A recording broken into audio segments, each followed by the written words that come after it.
Bonjour et bienvenue sur Acta Fideis, votre nouvelle chaîne consacrée à l'étude des Écritures et la parole des prophètes passés et présents pour mieux comprendre ce que cela veut dire que d'être un disciple du Christ aujourd'hui. Cette saison, cette série est dédiée aux Doctrines et Alliances en support du programme Viens et suis-moi. Je vous invite à me rejoindre tous les 15 jours pour 30 minutes, 3 axes de réflexion. Voilà, c'est parti. Acta Fideis, série 1, épisode 2.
Alors, ce deuxième épisode va se consacrer aux sections 6 à 12.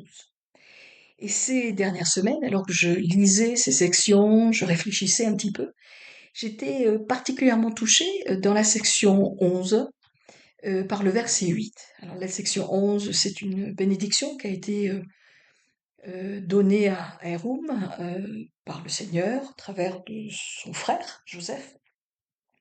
Et au verset 8, on lui a dit, en vérité, je te le dis, il te sera fait selon ce que tu désires de moi. Si tu le désires, beaucoup de bien sera fait dans cette génération par ton intermédiaire. J'ai été frappée, peut-être pour la première fois, alors que j'ai lu cette section de très nombreuses fois, j'ai été frappée par ce principe de désir. Alors j'ai regardé un petit peu, je me suis aperçue que ce mot désir était utilisé 6 fois dans cette section, qui est plutôt courte. Et je me suis dit, il y a vraiment un enseignement très profond, là, en fait, là, à Héroum, et à nous tous, bien sûr, alors que nous lisons, en fait, cette section 11.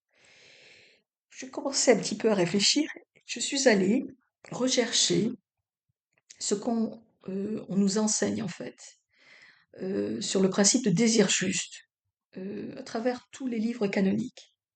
Dans Jérémie 17, 10, dans l'Ancien Testament, voilà ce qu'on nous dit. Vois, moi, l'Éternel, j'éprouve le cœur, je sonde les reins. Bien sûr, vous le savez, dans l'Antiquité, les reins étaient considérés comme le siège des désirs et des souhaits, pour rendre à chacun, selon sa conduite, selon le fruit de ses œuvres. Donc le Seigneur juge les actes, juge les choix, juge les paroles, mais il juge aussi les motivations, les désirs, les souhaits, ce qui a mené en fait à ces actions-là. Et ces motivations, ces désirs de cœur vont déterminer notre qualité en tant que personne.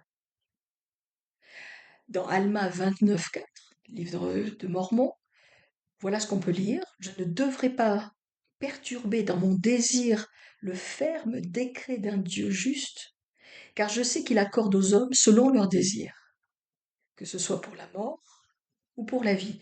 Oui, je sais qu'il assigne aux hommes, oui, décrète pour eux des décrets qui sont inaltérables, selon leur volonté, qu'ils soient pour le salut, pour la destruction. Donc le libre arbitre, bien sûr, concerne nos actions, nos choix, nos paroles, toutes les décisions que l'on prend en fait dans notre vie, toutes les directions que l'on prend. Mais le libre arbitre concerne aussi nos désirs de cœur, ce qui va être important dans notre vie, ce qui va devenir une priorité, ce qui va être la motivation de nos actions. Le libre arbitre concerne aussi ce que l'on désire dans la vie. Dans Marc 11, au verset 24, le Seigneur est avec ses disciples et voilà ce qu'il leur dit. Tout ce que vous désirerez, demanderez, ça dépend des versions, en priant, en croyant que vous recevrez, vous le verrez s'accomplir. Ce qui fait écho à ce que Joseph S. Smith, de nombreux siècles plus tard, en 1939, a déclaré. L'éducation de nos désirs est donc d'une importance extrême pour notre bonheur dans la vie. Et oui, parce que ce que Jésus dit à ses disciples, il leur dit, si vous croyez profondément que vous allez recevoir, eh bien il se peut que je vous donne. Et Joseph S. Smith explique, il est donc très important de, de nous assurer que nos désirs sont alignés sur la volonté de Dieu. Parce que je crois qu'on a tous eu cette expérience au moins une fois dans notre vie, lorsqu'on a désiré quelque chose très profondément, qu'on l'a reçu et qu'on a été déçu. Qu'on s'est rendu compte que c'était peut-être pas exactement ce dont on avait besoin. Mais on l'a désiré tellement fortement, et bien que ça nous a été donné. Alors je crois que le Seigneur nous protège de nous-mêmes très souvent, nous empêche de nous faire trop de mal grâce au pouvoir des alliances et grâce à notre foi. Mais souvent, il va nous accorder ce qu'on demande avec insistance, comme un petit enfant de 3 4 ans qui fait preuve d'une volonté incroyable. Je crois qu'on a tous vu ça, des petits enfants, des petites personnes de 3 ans qui ont une volonté de faire pour obtenir ce qu'ils désirent. Et nous sommes de très petits enfants, considérant notre différence avec Dieu. Et notre volonté, parfois, est accablante. On veut vraiment obtenir. Et donc, Joseph Smith dit, attention, attention, il est essentiel d'éduquer nos désirs. Alors c'est vrai pour nous qui sommes des adultes, et c'est vrai aussi pour nous qui sommes des adultes en charge d'enfants. Expliquer, aider, enseigner l'importance de maîtriser, de contrôler et de développer des désirs justes, parce qu'ils mènent au bonheur.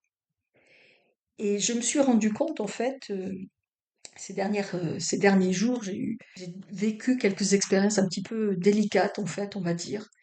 Et je me suis rendu compte, en fait, à quel point la frustration qui vient lorsque ce que l'on veut vivre et ce que l'on vit, finalement, la différence entre les deux, cette frustration peut voler notre paix. Et c'est ce que dit Joseph Smith. Il dit, si l'on veut être heureux dans la vie, il faut avoir des désirs justes et contrôler en fait ce que l'on souhaite dans notre vie. Et je me suis rendu compte à quel point cette frustration-là m'avait volé en fait de la paix que le Seigneur offre lorsque simplement, eh bien, on soumet notre volonté, nos désirs, nos souhaits, que on les soumet en fait au Seigneur. Un petit peu plus tard, on va dire, dans l'histoire de l'Église, en 1996, Neil L. Maxwell, pardon, a expliqué, il n'est pas étonnant que les désirs déterminent aussi. Donc on vient de voir que ces désirs-là vont déterminer beaucoup la qualité de notre vie. S'ils ne sont pas alignés sur la volonté du Seigneur, la frustration, les, la colère, les regrets, l'amertume, enfin tout cela va voler en fait notre paix et notre contentement. Ça c'est évident. Mais Frère Maxwell explique eh bien, que ces désirs dont on parle déterminent aussi les degrés d'accomplissement et détermine pourquoi il y a beaucoup d'appelés mais peu d'élus. Et il explique finalement la différence entre quelqu'un qui est appelé et quelqu'un qui est élu, eh bien, c'est que les désirs sont alignés sur Dieu. Et je crois que c'est très facile à comprendre. On peut recevoir un appel. On peut, dans l'église par exemple, notre évêque, notre président de branche peut nous demander de servir dans un auxiliaire, peut être appelé en fait à cette tâche-là, et finalement ne pas accomplir les tâches qui sont liées à cet appel-là. Ça, ça va mener en fait à l'élection. Et Elder Maxwell explique que cela dépend de nous. Dieu facilitera les choses, mais il ne nous contraindra pas. Il faut donc que nos désirs justes soient constants, et comme l'a dit le président Yang, les hommes et les femmes qui désirent obtenir une place dans le royaume céleste découvriront qu'ils doivent livrer bataille chaque jour.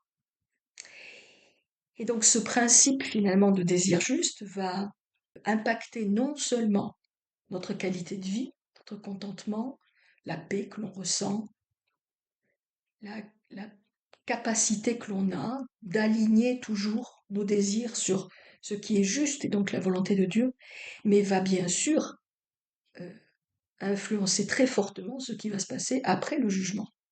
Parce que ce que l'on désire euh, est lié très profondément à ce que l'on devient. Euh, ce que je désire va mener à certaines croyances, va mener à certains choix, va mener à certaines actions, et par conséquent va mener à ce que je vais devenir. Et la question qu'on peut se poser très naturellement, c'est qui est-ce que je veux devenir? Est-ce que je veux être comme le Christ? Est-ce que je veux être aligné en fait sur sur ce qu'il est, ce qu'il il a démontré, ce qu'il est devenu après sa résurrection? Est-ce que je veux m'aligner en fait sur sa volonté ou pas? Et qu'est-ce que je veux accomplir finalement aujourd'hui, ce mois-ci, cette année, dans ma vie? Dans 10, 15 ans, 20 ans, lorsque je retourne comme ça, je me retourne et je regarde un peu en arrière, qu'est-ce que j'aimerais avoir accompli? Et puis cette question incroyable, euh, que l'on a lue un petit peu plus il y a quelques minutes, dans Marc 11, lorsque le Seigneur dit euh, tout ce que vous désirez de moi, comme dans les Doctrines et Alliances 11, 8, tout ce que vous désirez de moi. Qu'est-ce que l'on désire du Christ? Qu'est-ce que l'on veut obtenir de lui? Qu'est-ce que l'on veut qu'il change dans notre vie? Quel don est-ce que l'on veut recevoir de lui? Ces questions sont absolument essentielles parce que, on le sait, les actions, même les très bonnes actions, ne sauvent pas. L'expiation du Christ sauve. Mais pour bénéficier de l'expiation du Christ, bien sûr, eh bien, il faut préparer notre cœur. Et la préparation de cœur, elle commence par aligner nos désirs avec la volonté du Seigneur, ce qui mène à des actions justes. Et c'est un cercle vertueux, finalement, peu à peu, où l'on devient plus proche, où l'on devient plus comme le Christ. Joseph, d'ailleurs, a dit, plus un homme approche de la perfection, plus ses idées sont claires, plus sa jouissance, son bonheur est grand, jusqu'à ce qu'il ait surmonté les maux de sa vie et perdu tout désir de péché. Et comme les anciens, arrive à ce point de la foi où il est enveloppé du pouvoir et de la gloire de son Créateur et enlevé pour demeurer avec lui. C'est Sion. Mais nous considérons, ajoute Joseph, que c'est là un état auquel personne n'est jamais arrivé du jour au lendemain. Ah ben oui, ça va demander beaucoup de travail, ça va demander une vie entière, peut-être même plus que ça, une éternité pour devenir comme Dieu, étape après étape. Mais si l'on se concentre finalement simplement que sur les actions, le travail n'est pas fait, ou il n'est fait qu'à moitié. Le cœur, comme dans Jérémie, le Seigneur dit, j'éprouve les cœurs, je sonde les reins, pour rendre à chacun selon sa conduite, selon le fruit de ses œuvres. Et oui, parce que une œuvre peut être belle, mais si les désirs qui ont mené à cette action euh, ne sont pas beaux, eh bien, ce fruit, comme on nous dit dans Jérémie, ce fruit ne sera pas bon. Ce sera un fruit amer. Et donc, ce désir juste, le principe de désir, en fait, finalement, que le Seigneur, sur lequel le Seigneur insiste tellement dans cette section 11, m'a paru un principe important dont je voulais parler avec vous aujourd'hui. Quels sont les désirs de mon cœur aujourd'hui? Qu'est-ce que je veux accomplir? C'est les questions que le Seigneur a posées à Aaron. Deuxième principe dont je voudrais parler, se trouve la section 10, au verset 43. Cette section 10 est très intéressante. Elle a été reçue, vous le savez, après que les 113 pages du manuscrit aient été perdues. Joseph était bien sûr très accablé par tout ça. Et dans la section 10, le Seigneur explique quand même, je pense, pour réconforter Joseph, il lui dit, je ne souffrirai pas qu'ils, signifiant les opposants de l'Église, qu'ils détruisent mon œuvre. Je leur montrerai que ma sagesse, dit le Seigneur, est plus grande que la ruse du diable. Et je me suis dit, lorsque l'on étudie les doctrines d'alliance, finalement c'est très très peu d'années, c'est très concentré. Si l'on compare à l'Ancien Testament ou même au livre de Mormon, les doctrines d'alliance c'est très concentré sur très très très peu d'années. Beaucoup de choses se passent. C'est un camp, un bootcamp, comme je disais dans le premier épisode. C'est une formation accélérée. Mais il y a un principe qui ressort très très souvent, eh bien c'est forcément face à l'opposition, face aux épreuves, face à la méchanceté finalement du monde, aux ruses du diable, comme le dit le Seigneur, eh bien tout concourt pour le bien de ceux qui aiment Dieu, nous dit-on. Tout concourt au bien de ceux qui aiment Dieu. Et nous savons tous que lorsque nous sommes alignés avec la volonté de Dieu, euh, tout s'accomplit à la manière du Christ. Tout devient possible. Si on étudie en fait ces sections de doctrine et alliance, on se rend compte à quel point, finalement, tout concourt au bien de ceux qui aiment Dieu, malgré les difficultés, malgré les obstacles. Au long cours, l'œuvre de Dieu continue, s'agrandit, s'étend, et cela malgré donc les ruses du diable, comme le Seigneur le dit lui-même dans la section 10. Elder Uchtdorf, président Uchtdorf alors, en 2011, a fait un discours remarquable en fait. Et je voudrais écouter avec vous en fait un extrait de ce discours. Bien que l'homme ne soit rien, je suis rempli néanmoins d'admiration et d'émerveillement à l'idée que les âmes ont une grande valeur aux yeux de Dieu. Alors que nous pourrions contempler l'immensité de l'univers et dire « Qu'est-ce que l'homme à côté de la gloire de la création ?» Dieu a dit lui-même que nous sommes la raison même pour laquelle il a créé l'univers. Son œuvre et sa gloire, la raison de l'existence de ce magnifique univers, sont le salut et l'exaltation de l'humanité.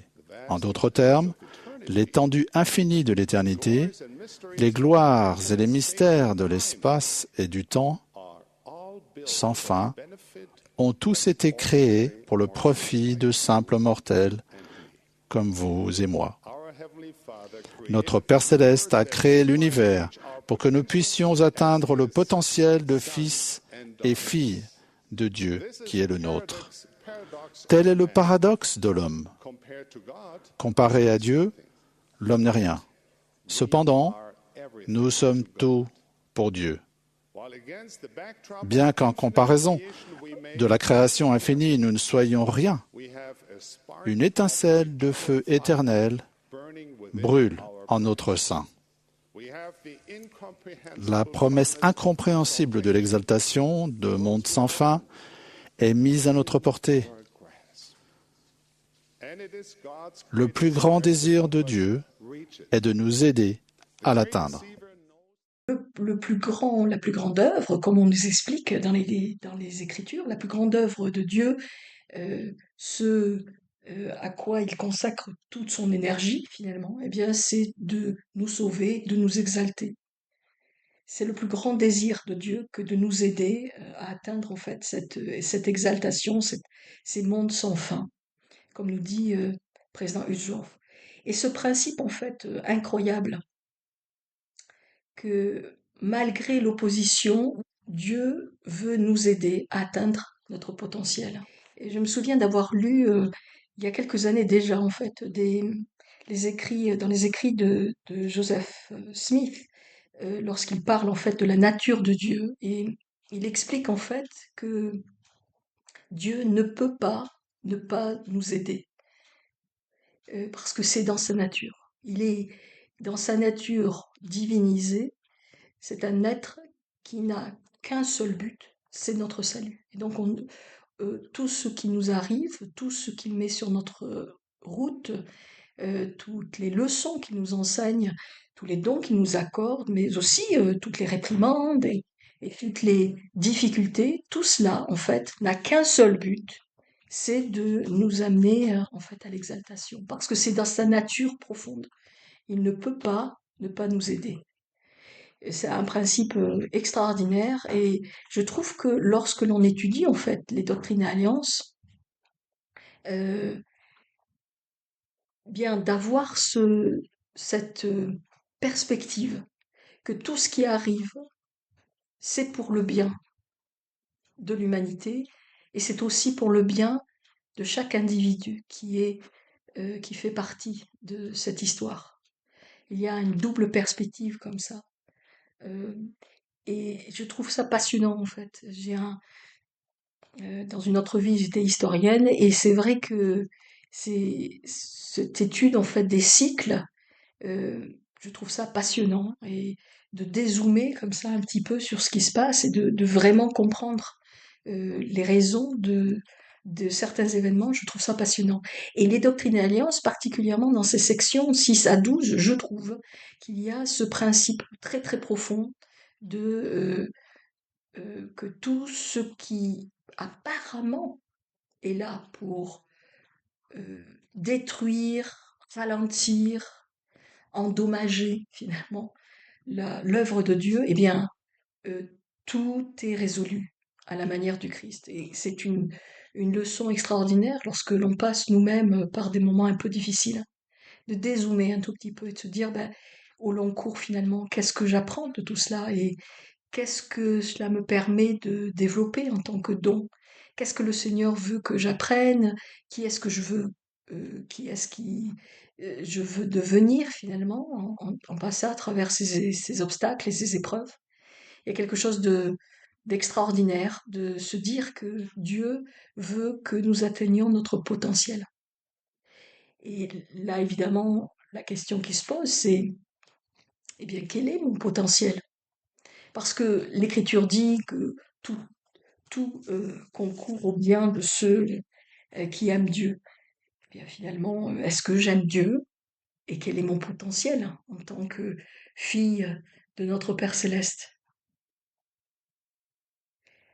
Le troisième, euh, le troisième axe de réflexion, lui, m'est apparu assez profondément lorsque je lisais Doctrine et Alliance, la section 9.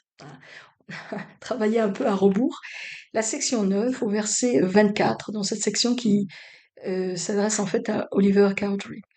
Et au verset 14, voilà ce que le Seigneur lui dit. Il lui dit, sois ferme dans l'œuvre dans laquelle je t'ai appelé, et tu seras exalté au dernier jour. Sois ferme dans l'œuvre dans laquelle je t'ai appelé. Et ça m'a fait penser en fait à ce principe d'appel en Christ. C'est un, c'est quelque chose à quoi je réfléchis depuis peut-être un an ou deux. Enfin, ça revient assez régulièrement, ce principe d'être appelé en fait. Alors, on peut évidemment se dire, il y a plusieurs sortes d'appels. Tout à l'heure, on lisait en fait l'écriture qui vient de Matthieu 22, 14, qui nous explique qu'il y a beaucoup d'appelés mais peu d'élus. Donc on peut se demander finalement cet appel que l'on reçoit du Seigneur, mais de quoi parle-t-on exactement? Alors évidemment, je ne fais pas référence à un appel dans l'Église, hein, c'est quelque chose de beaucoup plus, euh, beaucoup plus profond, beaucoup plus permanent. Il me semble qu'il y a trois sortes d'appels. Le premier, ce serait un appel général, un appel au salut. Ça appelle tous les hommes et toutes les femmes qui sont sur cette terre, qui ont vécu ou qui vivront sur cette terre, sont appelés en fait à se tourner vers le Christ et à recevoir le salut par son évangile. C'est un appel général.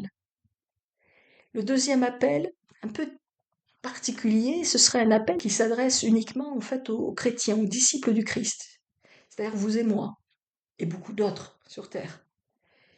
Et cet appel-là, ce serait bien comment est-ce que je vais établir la cause de Sion? Comment est-ce que je vais servir, le servir lui, servir le Christ et servir mes frères et sœurs? Donc cet appel général, c'est un appel finalement du disciple. Et qu'est-ce que cela veut dire dans ma vie de tous les jours que d'être un disciple du Christ? Parce que je fais partie de l'humanité, je suis appelé en fait à me tourner vers l'évangile, à me tourner vers Dieu d'abord, à me tourner vers l'évangile ensuite, et à recevoir le salut par l'évangile. Mais je suis aussi disciple du Christ, ce qui veut dire que le Seigneur m'appelle à le représenter et à le servir de manière très particulière à travers certaines alliances et à travers certaines promesses finalement, certains engagements. Puis il y a une troisième sorte d'appel.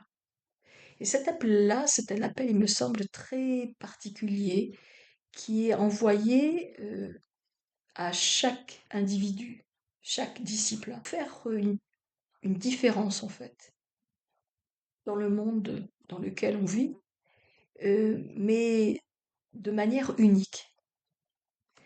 Dans Éphésiens 4, au verset 1, on peut lire: Je vous exhorte donc, moi, le prisonnier dans le Seigneur, c'est-à-dire Paul, à marcher d'une manière digne de la vocation qui vous a été adressée, en toute humilité et douceur, avec patience, vous supportant les uns les autres avec charité, vous efforçant de conserver l'unité de l'esprit par le lien de la paix.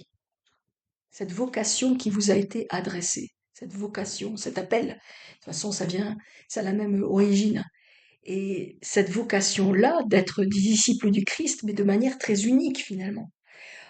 Dans le premier épître aux Corinthiens, toujours Paul explique, euh, au chapitre 1, verset 26, Considérez, frères et sœurs, que parmi vous qui avez été appelés, il n'y a ni beaucoup de sages selon la chair, ni beaucoup de puissants, ni beaucoup de nobles. Voilà. Donc finalement, j'ai été appelé. Enfin, je ne suis ni très sage dans la chair, hein, je fais beaucoup d'erreurs. Je ne suis pas particulièrement puissante personnellement, hein, je n'ai pas beaucoup d'appui au placé, ni beaucoup de nobles. Voilà, je viens d'une famille tout à fait ordinaire. Mais il continue en disant au verset 27, Mais Dieu a choisi les choses folles du monde pour confondre les sages, Dieu a choisi les choses faibles du monde pour confondre les fortes. Donc cet appel-là, c'est un appel encore une fois dans la simplicité, dans peut-être la faiblesse aussi, pour être un instrument de force entre les mains du Seigneur.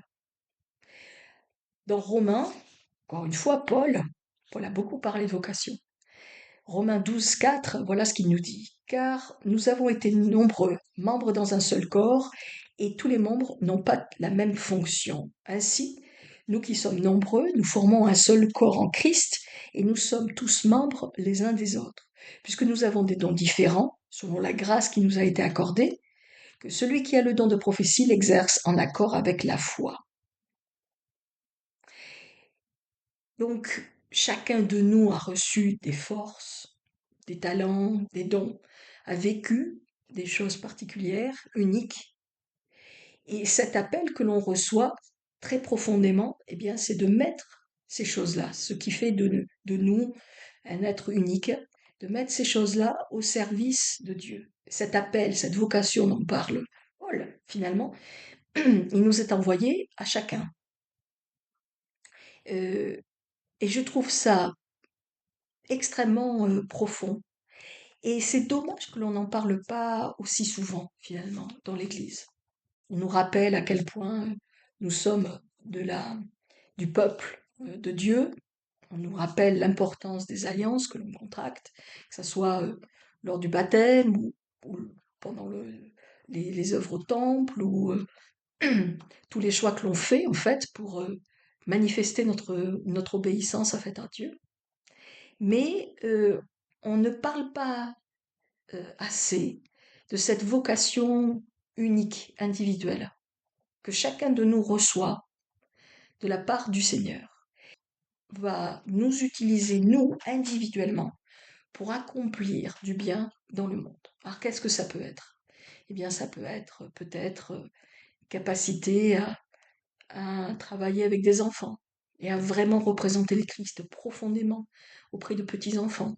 Ça peut être au contraire de travailler ou d'avoir la patience, la compréhension, la force physique aussi, pour aider des personnes âgées. Et là encore, aider ces personnes âgées eh bien, à se tourner vers le Christ, à se préparer finalement pour la prochaine étape de cette vie. Ça peut être en étant un professeur d'université ou bien un médecin ou bien une assistante dans une entreprise. Enfin, quelles que soient les circonstances, ça n'a pas trop d'importance finalement.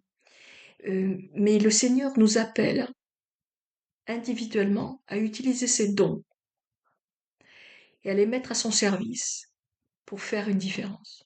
Et c'est ce que, finalement, c'est ce que Aerum a reçu du Seigneur dans la section 11, quand le verset que l'on a lu tout à l'heure, lorsque le Seigneur lui dit, si c'est ton désir, eh bien, euh, tu vas faire beaucoup de bien euh, à cette génération-là. Tu seras en fait un instrument de bien. Et donc cet appel, dont on parle très très peu souvent en fait finalement dans l'Église, cet appel-là, c'est un appel à nous mettre au service de Dieu. Et d'abord, évidemment, à réaliser ce que sont ses forces, ce que sont ses talents que le Seigneur nous a donnés, que nous avons développés à travers notre vie, ce qu'ils sont, pour pouvoir évidemment ensuite eh bien, nous en servir pour bénir des frères et des sœurs. Euh, le fait que l'on ait connaissance, une compréhension de nos talents propres, de nos capacités propres, nous amener en fait à un sentiment d'accomplissement, de but, voilà, d'utilité. Je mets mes talents, je mets ce que je suis, ce que j'ai de mieux à l'intérieur de moi, je le mets au service, en fait, de mon prochain, que ce soit des petits-enfants, des personnes âgées, que ce soit une collectivité, que ce soit, qu'importe, je le mets au service de d'autres personnes. Et en mettant au service d'autres personnes, ces talents, ces dons sont, euh, sont accomplis dans le Seigneur. Ils grandissent, il en est justifié, ils sont consacrés en fait à la cause du Christ.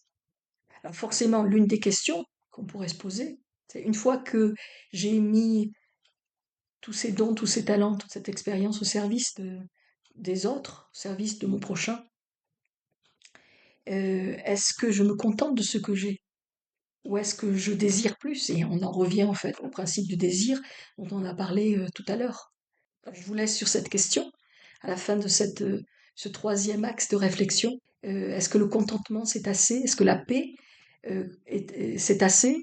Voilà, je vous laisse avec toutes ces questions finalement sans réponse. Euh, toutes ces réflexions un peu personnelles. J'espère que ça va nourrir votre étude des Écritures, ça va vous aider à réfléchir et à recevoir des réponses dans votre vie. Voilà. Euh, je vous retrouve dans 15 jours et je vous souhaite une bonne étude des Doctrines et Alliances. À bientôt.